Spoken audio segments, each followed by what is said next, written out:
Thousands of years before modern psychotherapy, a school of philosophers in ancient Greece had the blueprint for higher consciousness long before modern self-help ever existed. Most people searching for higher consciousness are looking in the wrong places. The Stoics, philosophers like Epictetus and Marcus Aurelius, have already laid out the roadmap. Their wisdom was written over 2,000 years ago, but it's more practical than ever today. They taught that the key to living a higher life isn't chasing your desires. It's aligning your mind and body with nature, discipline, truth. I've used Stoic philosophy in my life. It's helped me break the chain of thoughts that cause me suffering. It's given me the confidence to speak on camera, and it's been the perfect antidote to limitless distractions. So let's break down 5 Stoic steps to unlock higher consciousness. Step 1, focus on what you can control. You didn't choose your parents, you didn't choose your genes, you didn't choose the environment that you grew up in as a child. You can't control other people and life's events. You can't control all your thoughts or the fucked up things people might say to you, but you can control your perspective, your attitude, and how you respond when things happen to you. You can control the way you frame anything. For example, let's say you get hit in the head with a tennis ball and you find out someone threw it at your head. You're probably gonna get pissed off. When you're angry, the natural reasoning part of your brain shuts down and you make really stupid decisions. But let's say an innocent child accidentally hit you in the head with the tennis ball and they felt really sorry. You're gonna get way less angry, maybe even laugh about it. Letting someone make you angry is exactly what trolls do for entertainment. It's your decision. It's your responsibility to frame the way events happen to you to best suit yourself. Getting angry at someone throwing a tennis ball at your head is only going to fuel the other person's objective of making you angry. Your objective should be to stay calm and ignore the haters. You can't control someone's idiocracy, but you can control how you respond to it. Consciousness expands the moment you stop focusing on things you can't control and start focusing on things that you can control. Step 2, live in rhythm with nature. The world has an order. The sun rises and sets. The tide comes in and goes out.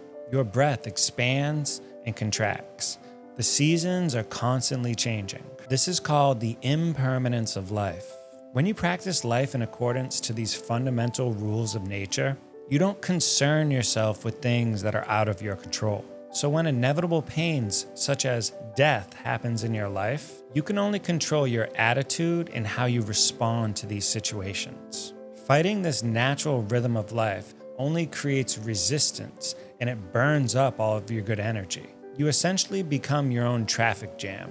Flowing with life and its challenges actually brings you more energy and inner peace and harmony. So remember not to dwell on your past self. Just focus on what you can do right now. Nature's truth only exists in this very moment, and your attitude and how you respond to nature is the only thing you have control over. Step 3, tame your desires. Most stress comes from wanting life to be different than the way it is. Instead of demanding reality to fit your expectations, train yourself to accept your current reality even while you work towards improving it. Self-confidence comes when you exercise self-discipline. When you're grasping towards your desires and avoiding your discomforts, like simply getting out of bed, you are subconsciously destroying your self-esteem. Begin by doing the things you said you were going to do. Pause and think before you chase your desires or avoid your discomforts. Accept the past as the past, something that you can't change, and focus on only what you can do now and moving forward. You can't control what other people think of you, so don't chase them, don't run away from them. Accept yourself in this one life you're given. Most people are too caught up in their own drama to actually be thinking about you. This should provide a sense of relief. Anything that you think people might be thinking about you, they probably aren't even paying attention. Accept yourself in this one life you're given. This radical acceptance is the most liberating thing you can do for yourself. Step 4, strengthen your instruments. Your body and mind are the tools you move through life with. Treat them well.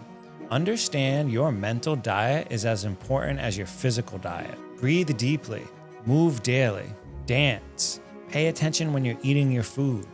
Let your mind wander in reflection before you make serious decisions. Show your body and mind compassion and be patient so you can wait until you can actually feel the compassion. That's when you know it's working. If you can't show your current self-love, think back to your younger self. Bring a picture in your mind's eyes of your younger self and wish that your younger self is happy. Do that until you can feel it, and then turn that happiness on your current self. Remember, your current self evolved from your younger self, and your future better self can evolve from your current situation. Practicing these principles strengthens your instruments. The stronger your instruments, the clearer your awareness becomes. Step 5, see yourself as part of the whole. You're not separate from the world. You're a piece of it, a thread in the larger fabric. Everyone on our planet is sharing the same air. Nobody got to go to the store and choose themselves. How you respond to life is in your control, and it's going to shape how people treat you. So how you treat others matters. What you do is neither significant or insignificant. It's one of the many paradoxes of life.